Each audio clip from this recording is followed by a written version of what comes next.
Good evening. Thanks again for staying with News 19's coverage on this election night 2024. I am Dustin Lukey. The results are filling in. All of the races we're currently watching are scrolling on the bottom of your screen. You can also find them over at WXW.com. Let's get a look at some of what we've got so far. With the balance of the U.S. Senate on the line tonight, we are watching closely this Senate race in Wisconsin, and it is a close one right now with about almost half the vote reporting. Incumbent Democrat Tammy Baldwin tied with Eric Hovde, 49% to 49%. Baldwin slightly ahead when you look at the individual vote count. To some of Wisconsin's congressional races now. The 3rd congressional district race also neck and neck. That one with just 35% of the vote in. Republican incumbent Derek Van Orden with slightly more votes than Rebecca Cook at the moment. Again, 35% of the vote in there. 7th congressional district now, a seat held by Tom Tiffany for the last 4 years. This one a little more lopsided with just about 28% of the vote in. Tiffany leading comfortably there right now with about 67% of the vote.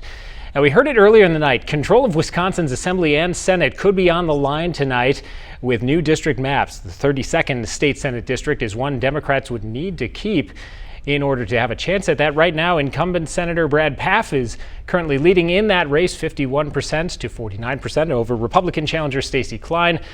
Some close races right now in local assembly contests as well.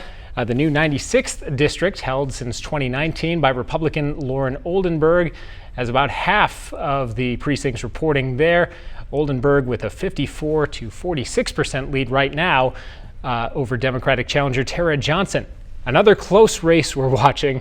Doesn't get much closer than this in the state assembly. The 94th district. Steve Doyle's represented the 94th since the 2012 special election. In 2022, he defeated challenger Ryan Hipsch by a little less than 3%. Right now, less than 100 votes separating these two, tied virtually at 50%. With 53% of the vote in. Now, as the votes came in today, so too did exit polling. Questions about what voters might think on various issues. And earlier this evening, News 19's Dave Soley asked UW-La Crosse political analyst Anthony Chergosky about the value of exit polling. They can give us some sense of what is happening. But Dave, when we're interpreting the exit poll results, we need to be attentive to when the poll was conducted, who were they asking? And we need to be aware of that because so many people are not voting on election day.